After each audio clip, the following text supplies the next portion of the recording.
Fun one today for anyone like me who likes to shoot Sunstars. This is a lightweight, affordable little 15mm rectilinear lens that works for Fuji and Sony as well as Nikon and Canon mirrorless, and I've been having a blast with it.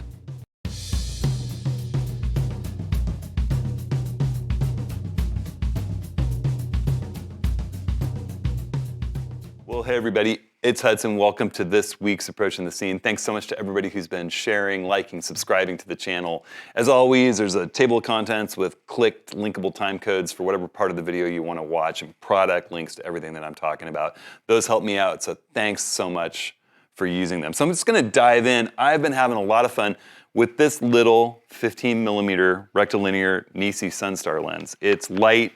It's all metal, really nice feeling build quality, smooth, kind of Voigtlander, Zeiss-like feel to its metal focusing barrel. It's all manual. It doesn't transmit any data through to the camera. You can use it with Sony. They got it for E-mount. They've got it for Fuji X-mount. They've got it for the Canon RF and for the Nikon Z-mount. And it's really, really nicely machined and made. It's got a metal lens hood that comes with it. It's 72mm filter thread, so you can use it with standard filters. But the thing that's unique about it is that whatever you stop down to, it creates a Sunstar. Now, you can't stop down through your camera settings. You have to manually stop down, old school with this. You have to manually focus, old school. But it's a 15mm. So if you throw it out to say, f8, f11, and you don't have anything really close to you, you don't need to worry too much. You can look at the depth of field gauge on the barrel of the lens. You can look at your live view, zoom, and look around if you're on a tripod.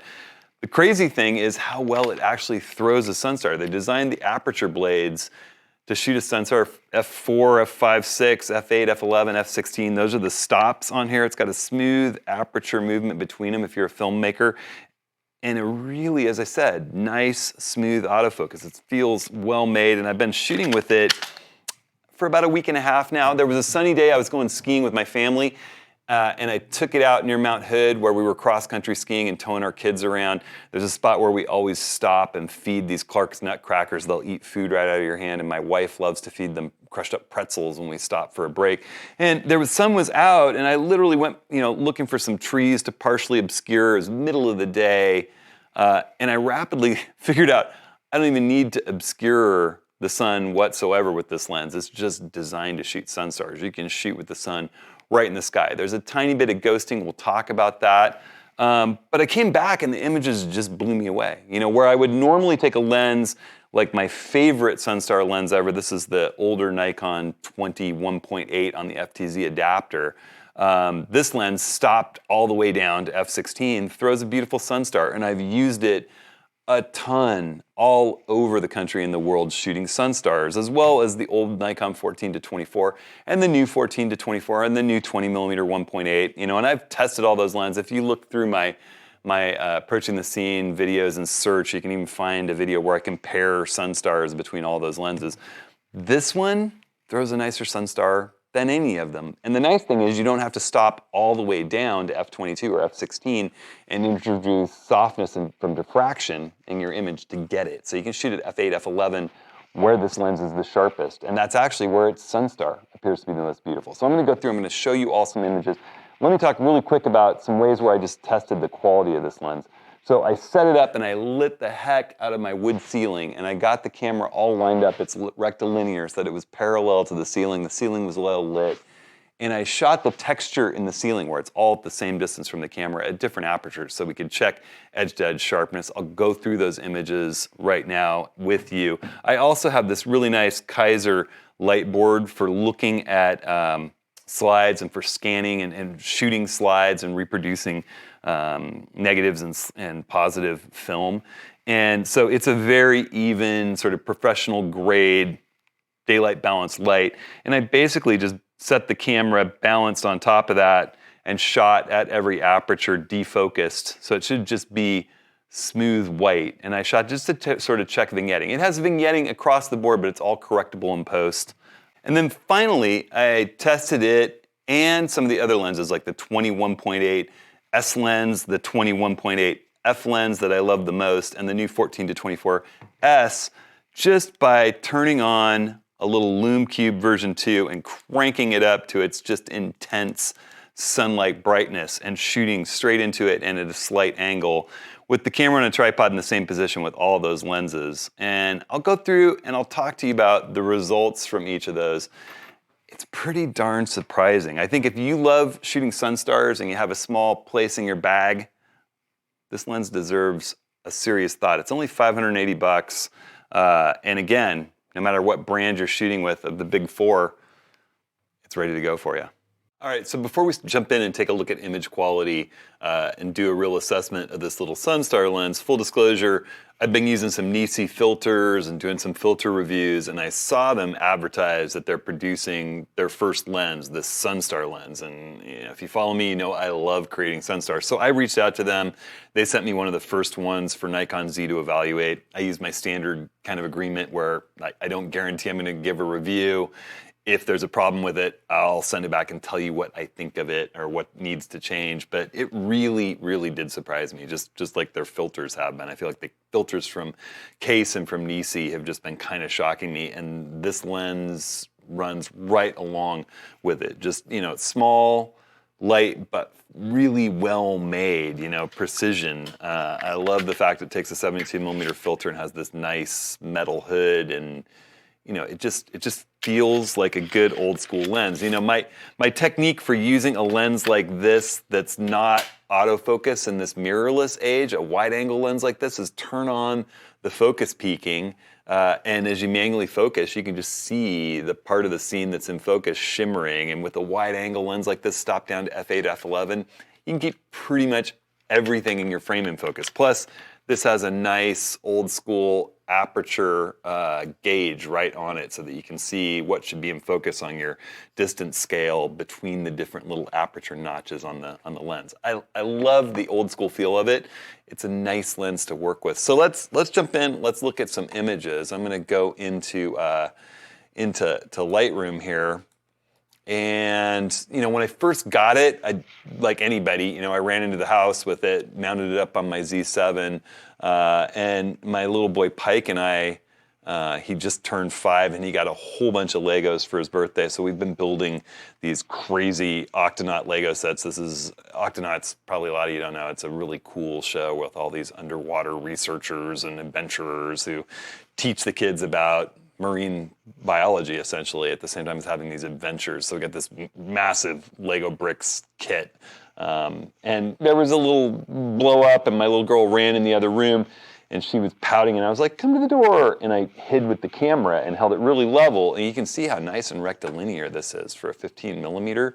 You know, these are all pretty much straight out of the camera, JPEGs and RAW files.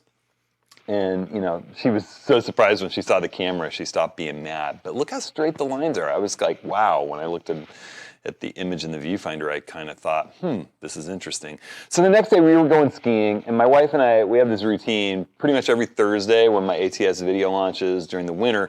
We throw the kids in El Jefe, the sprinter van, my big workshop sprinter van, and we head up to Mount Hood. And we spend a little time, let me show you. We actually go cross-country skiing, and I've rigged up this system where we tow the kiddos on bungee cords. Pepper's 3, Pike just turned 5. Let me turn the volume down. You can see that's how we kind of get them around while we're cross-country skiing. It's a ton of fun.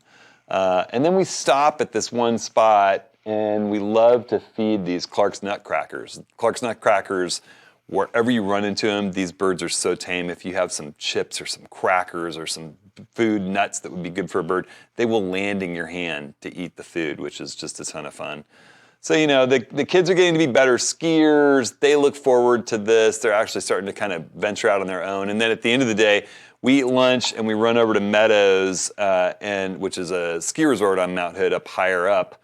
And we take the kids for just an hour out on a lift. So I've got these cool little system where I've got kind of reins to a elastic band on their feet, and we tear it up on the mountain, and they're actually getting really good for 3 and 5. So So that's kind of we do that every week, and I often take just my phone, or I'll take my Z50 with the 16-50 kit lens, something light where I can really spend time with the family and not be lugging a bunch of gear. But I thought, I'll take the Z7 with just this 15mm Sunstar lens. It was supposed to be a beautiful day.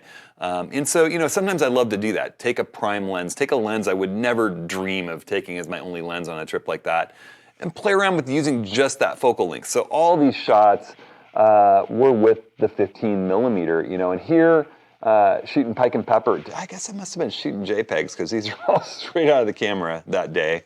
I just noticed it's just a week ago, so I must have set up in JPEG. But so you get JPEG rendered files, no real edits by me on any of these. They're straight out of the camera. And I was shooting the kids. It's kind of a challenge because you have to get really close to do a portrait type shot with a 15mm, but they're my kids, so they don't mind me dad being up in their grill with the camera. They're pretty used to that. And then I thought, like a traditional Sunstar lens, I'll get over, hide behind some trees, stop down, see what kind of a Sunstar. I'm like, that's a nice Sunstar. And then I went to shoot my wife feeding the nutcrackers, and I stopped down to f11, and you can see, everything from close to distance is in focus, but none of that kind of diffraction you'd normally get stop and way down. Yeah, there's a little bit of ghosting, but it's a 15mm. It's pretty minimal. The shadow detail is fantastic. I don't see much problem with chromatic aberration or color fringing in the high contrast edges. I zoomed in on this image out in the field and was like, wow, this is shocking. Not even a ton of vignetting, nothing horrible.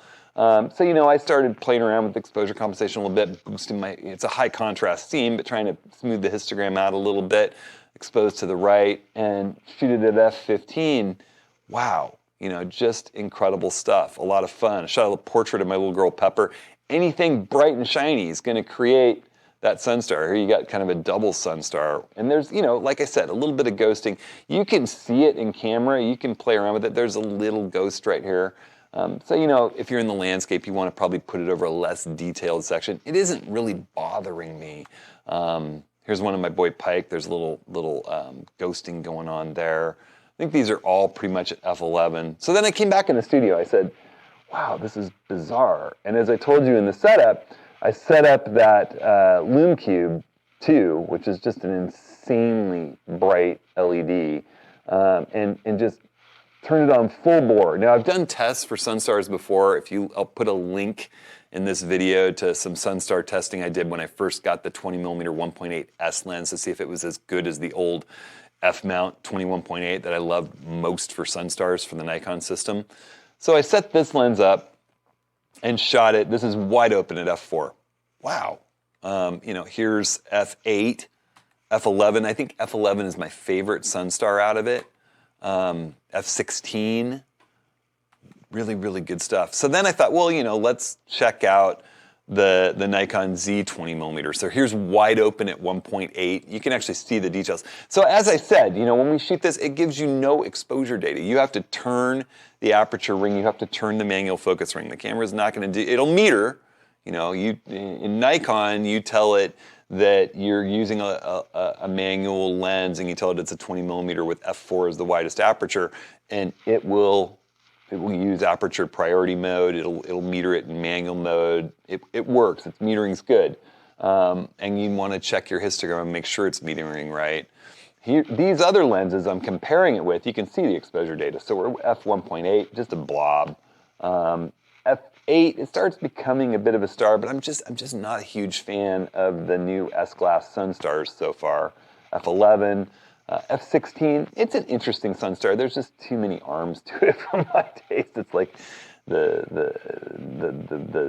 Medusa of Sunstars. And I probably need to clean that glass, but there's a lot of ghosting too, shooting straight into that intense a light. So then I jumped over and I went to the brand new 14-24, and here it is wide open at f2.8. This is the Z lens, the f2.8S, my favorite wide angle lens ever made. Beautiful how it's rendering the scene, obviously, but the Sunstar's messy. Here at f11, there's a star. Probably need to clean this lens too. A lot of ghosting. It gets worse when I stop down to f22. The star gets better. the ghosting gets worse. Still, not a giant fan of the way these lenses are generating Sunstars. There's just too many blades and it's a little messy. Here's my old favorite 20mm 1.8 f-mount lens, wide open f1.8. Stopping down to f8, nicer star. F11, nicer star still. There's some ghosting. I mean, this is an intense bright light. More ghosting, a little bit of flare. You can actually see the details kind of dying with the flare at f16 here. You get a decent star. I've used this lens to shoot beautiful Sunstars of the landscape where I'm obscuring the sun right as it rises, just a small, intense pinpoint of light. And I carry this lens just to do that. I've kind of got it dialed and figured out, particularly in the age of mirrorless, where I can hit the depth of field preview and see what I'm getting before I shoot, looking through the viewfinder without burning my retina as I do this. But I gotta say, throwing the NiSi back on there, wow. Special. It's just a special, special little lens. So this is f11 again.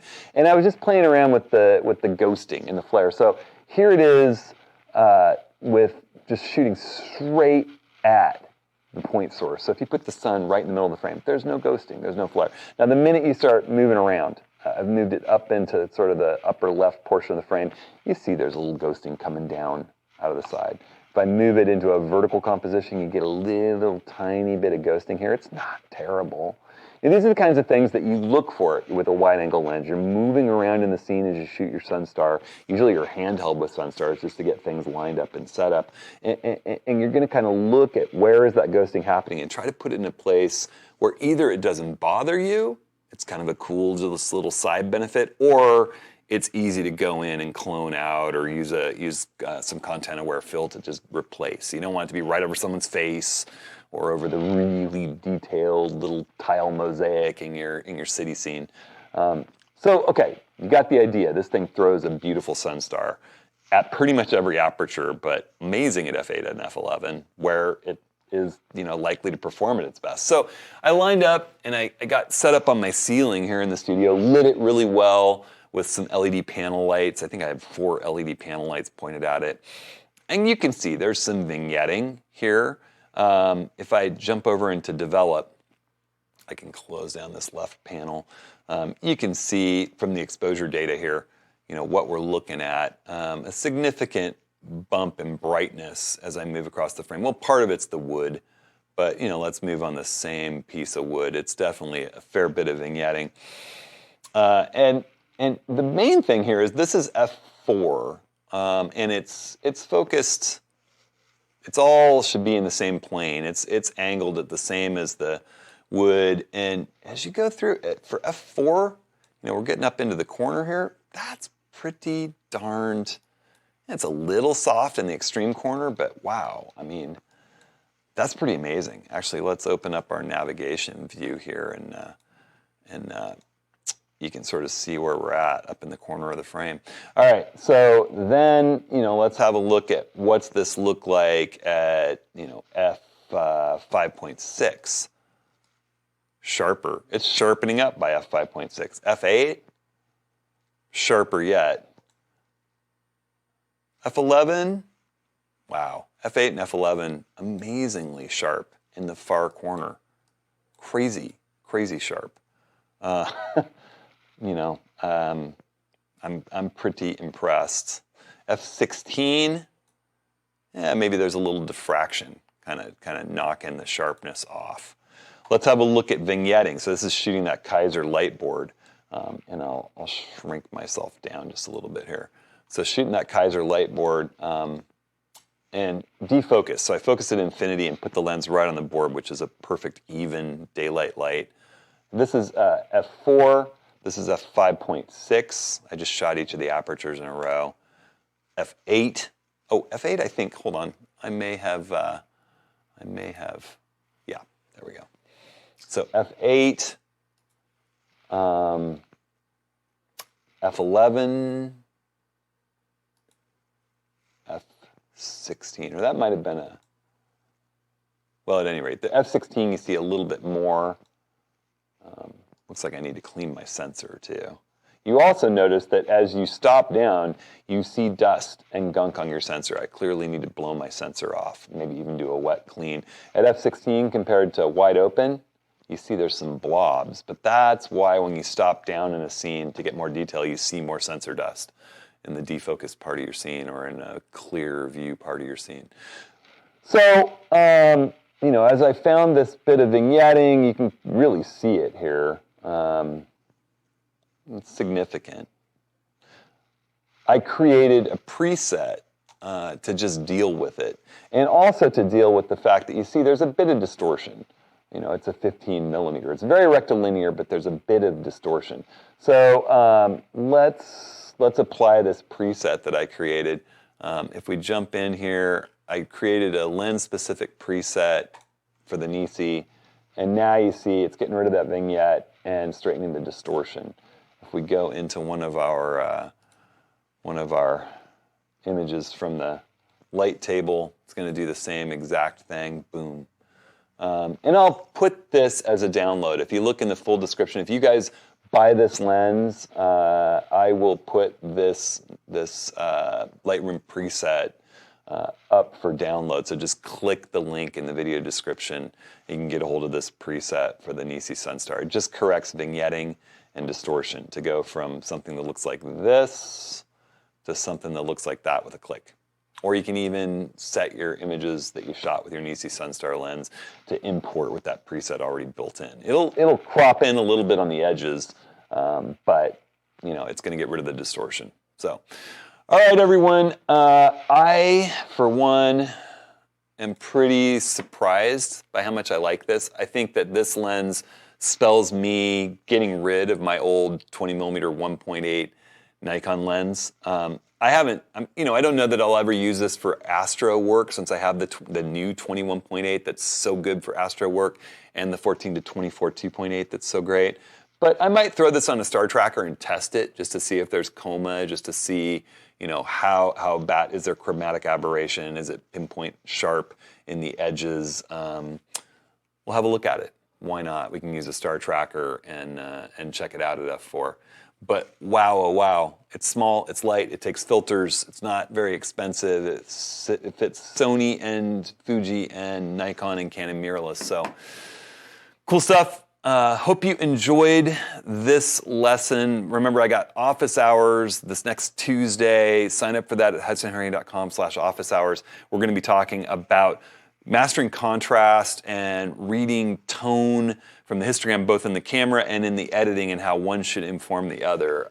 It's going to be a great discussion with my good friend Rick LePage. We're launching a photo kit with a full video course about that and an ebook and a bunch of presets in conjunction with On1 software really shortly here. So we've been sort of jamming on training on contrast and tone and the histogram, and we're excited to talk about it with all of you. So sign up for that free meeting. You can join up with us on Zoom and we can see all of each other's faces, or you can watch it on YouTube Live. Again, that's hudsonhenry.com/office hours.